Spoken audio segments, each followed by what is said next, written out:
Ravi's International School. Trust assured for your child. A sprawling, safe and home-like campus for residential and day scholars. Call 73311994. మీరు అన్నారు కాబట్టి నేను ఓపెన్గా అడుగుతున్నాను sir. ఇప్పుడు 11 సీట్లు వచ్చిన తర్వాత జక్కంపూడి రాజా ఒక వర్షన్ మాట్లాడాడు, కేత్ రెడ్డి ఒక వర్షన్ మాట్లాడాడు. ఓకేనా? ఇవి తీసి పక్కన పెడితే ప్రకాష్ రెడ్డి వర్షన్ అంటే ఏమని చెప్తారు మీరు చెప్పండి? టెండర్ల ద్వారా కొన్ని సంస్థలకు ఇచ్చి ఇసుక పలానా వాళ్ళు మాత్రమే నదుల నుంచి వాళ్ళు మాత్రమే రైజింగ్ చేయగలరు, వాళ్ళు డంప్స్ ఏర్పాటు చేస్తారు, ఆ డంప్స్ నుంచి మీరు కొనాలి. సచివాలయంలో మీరు మీ పంచాయతీ సెక్రటరీకి ఆన్లైన్లో మీరు డబ్బులు పే చేస్తే మీకు రసీదులు ఇస్తారు, మీరు వెళ్ళి కొనాలి అనేటువంటి సిస్టమ్ తెచ్చింది. నిజమే, ఈ సిస్టమ్ మంచిదే, ప్రభుత్వానికి ఆదాయం వస్తుంది. ప్రభుత్వానికి ఆదాయం తీసుకొని రావడానికి వేరే చాలా మార్గాలు అన్వేషించవచ్చు. బట్ సామాన్యుడు ఆయాచితంగా ఇది సహజ వనరులు, మా ఊరి దగ్గర ఉన్నటువంటి ఇసుక మేము వాడుకోవచ్చు కదా అనేటువంటి ఫిక్స్డ్ మైండ్ సెట్లో ఉన్నవాడు అఫెండ్ అయ్యాడు. ఇప్పుడు తెలుగుదేశం ప్రభుత్వం ఉంది, బెల్ట్ షాపులు ఇచ్చేసింది, ఇబ్బడిగా బెల్ట్ షాపులు ఇచ్చేసింది. అందులోనే ప్లస్ దాదాపు 5-6 వేల లిక్కర్ షాప్స్ టెండర్లు పిలిచి ఇచ్చేశారు. సహజంగా తెలుగుదేశం పార్టీ వాళ్ళే ఈ టెండర్లు పాడుకొని ఉంటారు, లేదా ఎవరికి లాటరీ తగిలిన్నా కూడా ఈ షాపులు వీళ్ళే లాక్కొని ఉంటారు, సిండికేట్ ఏర్పడి ఉంటారు. తెలుగుదేశం పార్టీకి సంబంధించినటువంటి వాళ్ళు కనీసం ఒక 1,00,000 మంది దీని మీద ఆధారపడి బతుకుతా ఉన్నారు ఈరోజు. 1,00,000 మంది ఒక 10 పైసలు భాగం పెట్టుకున్నారు కదా సార్. అది అవును, లెట్ మీ కంప్లీట్. దాని కింద మళ్ళీ బెల్ట్ షాపులు పెట్టుకున్న వాళ్ళు కూడా ఒక్కొక్క బ్రాందీ షాప్ కింద నాకు తెలిసి ఒక 30-40 బెల్ట్ షాపులు వాళ్ళు బతుకుతా ఉన్నారు. అంటే దాదాపు ఒక 2 లక్షల కుటుంబాలు తక్కువ లేకోకుండా ఈ వ్యవస్థ ద్వారా ఏదైతే వీళ్ళు బతుకుతా ఉన్నారు. కానీ జగన్ గారు లిక్కర్ పాలసీ ఏ విధంగా తెచ్చారంటే లిక్కర్ నుంచి వచ్చే ప్రతి రూపాయి కూడా ప్రభుత్వానికి రావాలి. కాబట్టి గవర్నమెంట్ లిక్కర్ షాప్స్ పెడితేనే అది సాధ్యమవుతుంది. రెండోది, అక్రమ మద్యం అరికట్టాలంటే గవర్నమెంట్కి ఖచ్చితంగా దీని మీద ఒక ఐ ఉండాలి. సెబ్ లాంటి వ్యవస్థ పెట్టి అక్రమ మద్యం తయారు కాకుండా ఉంటేనే అది జరుగుతుంది. సో ఈ try to regulate the system. So ఈ లిక్కర్ గవర్నమెంట్ అమ్మడము, గవర్నమెంట్ వెండర్స్ నుంచి ప్రభుత్వానికి రావడం. సో ఇక్కడ ఎందుకు ఆయన ఆలోచన విధానానికి బేస్ ఏది ఉండొచ్చు అని నేను అనుకుంటున్నానంటే, అంతకుముందు చంద్రబాబు గారు 14-19 మధ్య ఒక బార్లకు సంబంధించి అదేదో ఫీజు ఒక 6,000 కోట్లు ఎంతో వేవ్ ఆఫ్ చేశారు. దాని మీద ఏదో కేసు అయ్యింది, లిక్కర్ స్కామ్ చేశారని ఏదో వచ్చింది. ప్లస్ అక్రమ మద్యం అనేది ఎప్పుడు కూడా తెలుగుదేశం ప్రభుత్వంలో బయట రాష్ట్రాల నుంచి అక్రమ మద్యం రావడము, ఆ అక్రమం అంటే బయట రాష్ట్రాల్లో తక్కువ రేటు ఉండడం వల్ల దాన్ని తీసుకొచ్చి ఏపీలోని లిక్కర్ షాప్స్ నుంచి అమ్మడము, ఇటువంటివన్నీ జరిగేది. దీనివల్ల ప్రభుత్వ ఆదాయానికి గండి కొడుతున్నారనేటువంటి ఆలోచన నుంచి పుట్టినటువంటి ఆలోచన జగన్ గారిది.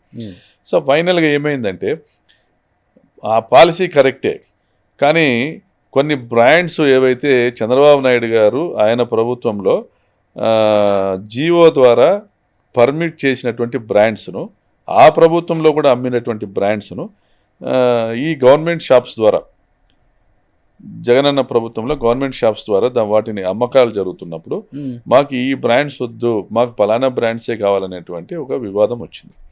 దాంట్లో కొంత ప్రభుత్వానికి చెడ్డ పేరు వచ్చింది. చెడ్డ పేరు అంటే కొత్త బ్రాండ్స్ పెట్టారు, మాకు నచ్చిన మ్యానుఫ్యాక్చరింగ్, మాకు నచ్చిన బ్రాండ్, చాలా మంది చచ్చిపోయారు. అలా కదా, అంతే కదా. మద్యం తాగితే చస్తారు, తాగద్దండి అని బాటిల్ మీద ఉంటుంది. మద్యం తాగితే చస్తారు, బాటిల్ మీద ఉంటే పుర్రపం వేసి ఉంటుంది, చూడండి కావాలంటే.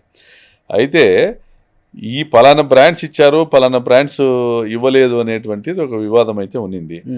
అది అంతర్లీనంగా జగన్ గారికి ఎవరు చెప్పేవారు లేక, కానీ ఆయనతో ఈ లిక్కర్ గురించి డిస్కస్ చేసేవాళ్ళు మరి ఎవరు లేకనో, కానీ అది నాకు తెలిసి లాస్ట్ ఇయర్ వరకు మీరు ఒక మాట అన్నారండి, మీరు ఇందాక ఒక మాట అన్నారు, చాలా మంది వచ్చారనేది.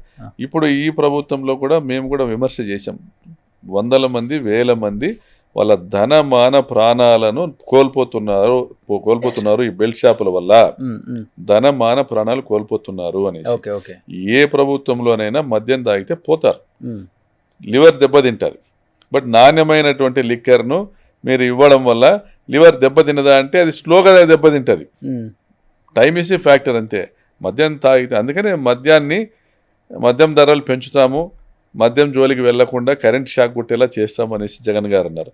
ఓకే, ఇంప్లిమెంటేషన్లో అది మేము పాస్ అయ్యాము, ఫెయిల్ అయ్యాము, తర్వాత పబ్లిక్ ఇచ్చిన మ్యాండేట్ బట్టి మేము నిర్ణయం తీసుకోవాల్సిందే. కానీ సో ఇటువంటి కొన్ని నిర్ణయాల వల్ల, నేను ఏదో మైనింగ్ గురించో లిక్కర్ గురించో మాట్లాడేది కదా, ఇటువంటి చాలా ఉండొచ్చు. ప్రకాష్ రెడ్డి గారు 175 నియోజకవర్గాలు మిగతా ఇన్ఛార్జీలు ఓడిపోయిన తర్వాత జగన్ గారు కూర్చొని డెఫినెట్గా 1-1 కాకపోయినా కానీ మొత్తం ఎదురుగా ఉంటారు కాబట్టి మనం ఓడిపోవడానికి ప్రధాన అంశాలు ఇదిగో ప్రకాష్ రెడ్డి చెప్పాడు, ఈ కొన్ని మిగతా ఏంటి అని అడిగే ప్రయత్నం ఆయన చేశారా?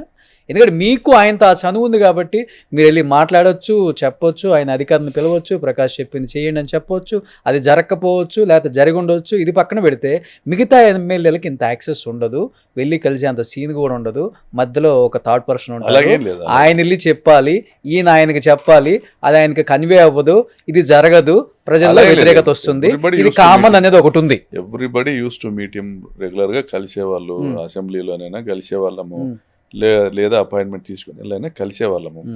బట్ ఒకటి ఏంటంటే ఫైనాన్షియల్ డెఫిసిట్ ఏదైతే మనకు ఉన్నిందో, కోవిడ్ వల్ల 1,00,000 కోట్ల రూపాయల ఆదాయం నష్టపోయాం. సో ఆ గ్యాప్ పూడ్చుకునేటువంటి ప్రయత్నానికి మళ్ళీ అప్పులు తెచ్చుకున్నాం. మళ్ళీ ఈ సంక్షేమ పథకాలకు 2,74,000 కోట్లు ఖర్చు పెట్టాం, మా ప్రభుత్వం చేసింది. నాడు నేడు ద్వారా ఏదైతే ఈ స్కూల్ కమిటీస్తో, అంటే పేరెంట్ కమిటీస్తో స్కూల్స్ రిజనవేషన్ అనేది జరిగింది. చాలా స్కూల్స్ను మోడర్నైజేషన్ చేయడం జరిగింది. సచివాలయాలు, ఆర్బీకేలు, ఈ వెల్నెస్ సెంటర్స్, వీటి నిర్మాణం జరిగింది. అంటే ఆయన ఒక ఐడియా పెట్టుకొని తను మళ్ళీ ఎలక్షన్కి వెళ్తే ఓడిపోతాననేటువంటి ఆలోచన ఎక్కడ లేదు ఆయనకి. మంచి చేస్తాం, ప్రజలు ఆదరిస్తారనేటువంటి సింగిల్ పాయింట్ ఎజెండా తెలియదు. సో ఆయన ఎక్కడ కూడా రివర్స్ టెండరింగ్ పెట్టి డబ్బులు వృధా కాకూడదు అనేటువంటి ప్రయత్నం చేశారు. పిల్లలకు స్కూల్ యూనిఫామ్స్, లేదా వాళ్ళకు స్కూల్ బ్యాగ్స్, షూస్, జగనన్న గోరుముద్ద అంటే పౌష్టికాహారం, ఇవన్నీ కూడా ఆయన దగ్గర ఉండి పర్యవేక్షించుకుంటూ ఎలా ఉండాలి, ఏమేమి ఉండాలి అనేటువంటి ఒక పేరెంట్కు ఉన్నటువంటి, తల్లిదండ్రులకు తమ పిల్లలపైన ఉన్నటువంటి బాధ్యతను ఆయన ఆ బాధ్యతతో నిర్వర్తించారు. మరి ఎక్కడ ఫెయిల్ అయింది గవర్నమెంట్? అంటే పబ్లిక్ రిసీవ్ చేసుకోవడంలో, ప్రజలు రిసీవ్ చేసుకోవడంలో, మీరు చిన్నపిల్లలకు ఓట్లు లేవా? గోరుముద్ద తినేటువంటి చిన్నపిల్లలకు ఓట్లు లేవు. ఇంగ్లీష్ మీడియం ఎడ్యుకేషన్ జగన్ గారు తీసుకొచ్చారు, English medium education for all అన్నారు. ఆ చిన్నపిల్లలకు ఓట్లు లేవు. అమ్మఒడి తల్లి ఖాతాలోకి వచ్చింది, ఇంటికి ఒకరికి ఇచ్చారు. చంద్రబాబు నాయుడు గారు ఇంట్లో ఎంతమంది ఉంటే అంతమందికి అన్నారు, నీకు 18,000, నీకు 18,000, నీకు 15,000, నీకు 15,000, నీకు 15,000 అని చెప్పుకుంటే వెళ్ళారు. అంటే మోసం చేశారు. మా పిల్లలకు మంచి చదువులు వస్తూ ఉన్నాయి, చంద్రబాబు నాయుడు ఉంటే నారాయణ చైతన్యకే పోవాల్సి వస్తుంది, జగన్మోహన్ రెడ్డి ఉంటే గవర్నమెంట్ స్కూల్స్ని ఇంగ్లీష్ మీడియం స్కూల్స్గా మార్చాడు అనేటువంటి ఆలోచన ఎలక్షన్ టైంలో వచ్చి ఉండకపోయిండొచ్చు. ఇది వచ్చింది. జనరల్గా పబ్లిక్ మైండ్ సెట్ ఏముంటుందంటే, ఈ సంవత్సరం ఇది చేసావు, నెక్స్ట్ ఏంటి ఉంటుంది. జగన్ గారు కూడా ఇన్ని మంచి చేసాం, నాకు ఓటు వేస్తారనుకున్నారు. సరే, మేము ఓటు వేసాము కాబట్టి నువ్వు సీఎం అయ్యావు, కాబట్టి మాకు ఈ పథకాలు ఇచ్చావు, నువ్వు ఇచ్చిన హామీ నిలబెట్టుకున్నావు, వెల్ అండ్ గుడ్. మళ్ళీ నువ్వు ఏ హామీ ఇస్తావో చెప్పు, నీ హామీని నమ్మి మేము ఓట్లు వేస్తాము, మాకు రైతు రుణమాఫీ చేస్తావా, డ్వాక్రా రుణమాఫీ చేస్తావా అని ప్రజలు ఎదురు చూశారు. ఫ్రీ బస్ ఇస్తావా? ఫ్రీ బస్ గురించి ఎవరు ఆలోచన చేయట్లేదు. చంద్రబాబు హామీల గురించి ఎవరు ఆలోచన చేయలేదు. మేము రాప్తాడు సిద్ధం సభలో జగన్ గారు రైతు రుణమాఫీ చేస్తారు అనేది బాగా ఎదురు చూశారు. మాతో కూడా చాలామంది యానిమేటర్లు, మహిళా నాయకురాలు అన్న ఆసరా ఏదైతే ఇచ్చారో, డ్వాక్రా రుణమాఫీ ఏదైతే ఇచ్చారో, దాన్ని మళ్ళీ ఆయన హామీ ఇస్తే మొత్తం మహిళలంతా మనకే ఈ పాస్ పుస్తకాల మీద రాజముద్ర తీసేసి జగన్ గారి ఫోటో అనేది కూడా కొంచెం అది కూడా ఇంపాక్ట్ పడింది. ఎవరు ఐఏఎస్ ల ఆలోచన అండి అది, లేకపోతే జగన్ గారి ఆలోచన? ఇప్పుడు మేము కామన్ మ్యాన్ మైండ్ సెట్ తో సలహాలు ఇవ్వగలుగుతాం, సామాన్యుడు ఏమనుకుంటాడనేసి. ఇప్పుడు అధికారులు జగన్ గారు గొప్పవాడు ఎవడు లేడు, అలా కదా అది నాకు తెలియదు. దాని విషయం ఇంటర్నల్ గా వీళ్ళు ఏం మాట్లాడారు, ఆయన ఏం విన్నాడు, బయటికి ఏం ఎక్స్పోజ్ అయింది. మీ నాయకులు కూడా అదే కదా ఆయన దగ్గరికి వెళ్ళినప్పుడు చెప్పేది, మీకన్నా గొప్పవాడు ఎవరు లేదు, మిమ్మల్ని దేవుడు అంటున్నారు ప్రజలందరూ, మీరు హ్యాపీగా రూమ్ లో కూర్చుంటే చాలు, ఉద్దేస్తారు 175 నియోజకవర్గాలలో మీరే దేవుడు, మీరే ఇట్లా చెప్పారు కదా నాయకులు. ఆయన చెడగొట్టారనే ఒకటి బయట ప్రచారం. ఇన్ని విధాలుగా రాజశేఖర రెడ్డి గారి తర్వాత రాజశేఖర రెడ్డి గారి ఫీజు రియంబర్స్మెంట్ తీసుకొచ్చి కొన్ని లక్షల మంది ఇంజనీర్లు అయ్యి, డాక్టర్లు అయ్యి ఈరోజు ఎక్కడెక్కడో ఉద్యోగాలు చేస్తున్నారు, విదేశాల్లో ఉన్నాము అని వాళ్ళు ఎప్పుడైనా కానీ ఎక్కడైనా కలిసినా నేను ఇంజనీరింగ్ చేశానన్న రాజశేఖర రెడ్డి గారి హయాంలో ఫీజు రింబర్స్మెంట్ పొందాను. ఆ గ్రాటిట్యూడ్ చూపిస్తున్నప్పుడు రాజశేఖర రెడ్డి గారి దేవుడని అనుకుంటాం.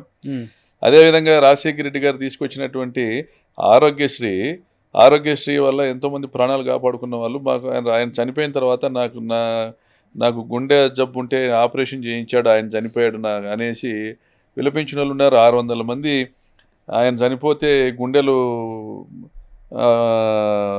ఆగి చనిపోయిన వాళ్ళు, ఆత్మహత్యలు చేసుకున్న వాళ్ళు ఉన్నారు. అంటే మన సదరన్ స్టేట్స్లో తమిళనాడు కానీ ఆంధ్ర కానీ చాలా దగ్గరగా కనెక్ట్ అవుతారు ప్రజలు, ఎమోషనల్గా కనెక్ట్ అవుతారు. రామారావు గారికి ఎమోషనల్గా కనెక్ట్ అయ్యారు. తెలంగాణ ఉద్యమం తర్వాత కేసీఆర్కి ఎమోషనల్గా కనెక్ట్ అయ్యారు. రాజశేఖర్ రెడ్డి గారు అన్ని సంక్షేమ పథకాలు తెచ్చినా కూడా 156 సీట్లతోనే మళ్ళీ సీఎం అయ్యారు సెకండ్ టైం. ఎక్కడ పొరపాటు జరిగిందో తెలుసుకోవడానికి వెళ్తూ ఆయన మరణించారు. చిత్తూరుకి హెలికాప్టర్లో బయలుదేరి మరణించారు. తర్వాత మేము ఎంత పెద్ద నాయకుని కోల్పోయాము అనేసి బాధతో ప్రజలు ప్రాణాలు పోగొట్టుకున్నారు. Emotionally connected to YSR. మేము ఆ ఎమోషనల్ బాండేజ్ మిస్ అయ్యామేమో. నేను బటన్ కొడతా ఇస్తున్నాను కదా పథకాలన్నీ, నా బిడ్డల్లా నేను నా పిల్లల్ని చదివిస్తూ ఉన్నాను, మా అక్క చెల్లెమ్మల్లా వారు అప్పులు కడతా ఉన్నాను, అసలు ఇల్లు లేని వాడనేవారు ఎవ్వరు ఉండకూడదు. చేయెత్తితే ఇల్లు మీకు రాలేదంటే ఎవరు చేయెత్తండి అంటే మాకు రాలేదని చెప్పేటువంటి పరిస్థితి ఉండకూడదని 30 లక్షల పట్టాలు ఇచ్చాను కదా. 20 లక్షల మందికి ఈ దేశంలో ఏ ప్రభుత్వానికి ఏ రాష్ట్రానికి రానంత విధంగా 21 లక్షల ఇల్లు తెచ్చాను కదా. వీళ్ళన్నీ ఇన్ని చేశాను కదా, ఇవన్నీ కంటిన్యూ చేయాలి కదా. రాష్ట్రం ఎప్పుడు సార్ బాగుపడేది చెప్పండి సార్. ఇవన్నీ కంప్లీట్ చేయాలి కదా. ఇవన్నీ కంప్లీట్ చేయడానికి నాకు మళ్ళీ ఓట్లు వేస్తారు కదా, ఇవన్నీ చేస్తున్నాం కదా అని నమ్మారు జగన్ గారు. జగన్ గారు నమ్మారు. మరి ఈరోజు ఎందుకు వీళ్ళంతా ఓట్లు వేయలేదంటే చెప్పడానికి, మేము వస్తే 5 లక్షల రూపాయలతో ఇల్లు కట్టిస్తాము, 3 సెంట్లలో ఇల్లు ఇస్తాము, ఈ సెంటున్నర బాత్రూములు కూడా సరిపోవు అనేటువంటి లోకేష్, చంద్రబాబు నాయుడు, పవన్ కళ్యాణ్ వీళ్ళు ఊదరగొట్టరా? మీరేంటండి రోషన్ గారు, మీకు పెద్ద ఛానల్ కట్టిస్తాం, మీకు ఛానలే మీకు కొనిస్తాము. రోషన్ గారు మీరు ఎండీగా ఉండాలా, మీరు ఛానల్ నడపగలగాలి, మీ స్థాయి అది. మీరు ఇక్కడేంటండి, మీరు ఇక్కడున్నారు, మీరు సుమన్ టీవీలో అని చెప్తే మైండ్కి ఒక ఆలోచన వస్తుంది. చెప్పదగినటువంటి స్థాయి ఈయన చెప్తే నమ్మొచ్చు అనేటువంటి స్థాయి. అంటే ఆయన ముఖ్యమంత్రి చేశారు అప్పటికి 3 సార్లు. పవన్ కళ్యాణ్ నేను చొక్కా పట్టుకొని హామీలు అమలు చేయిస్తానని చెప్పేటువంటి పవన్ కళ్యాణ్ మాస్ ఫాలోయింగ్ ఉన్న వ్యక్తి, సినిమా క్రేజ్ ఉన్నటువంటి వ్యక్తి. మరి వీళ్ళందరూ కలిసి జగన్ గారు చేస్తున్న మంచిని తక్కువగా చూపించి తాము ఇంకా పెద్దగా మంచి చేస్తామని చెప్తే నమ్మి ఉండొచ్చు. సుమన్ టీవీలో మీ పర్సనల్ అండ్ బిజినెస్ ప్రమోషన్స్ కోసం కింది నెంబర్కి కాంటాక్ట్ చేయండి.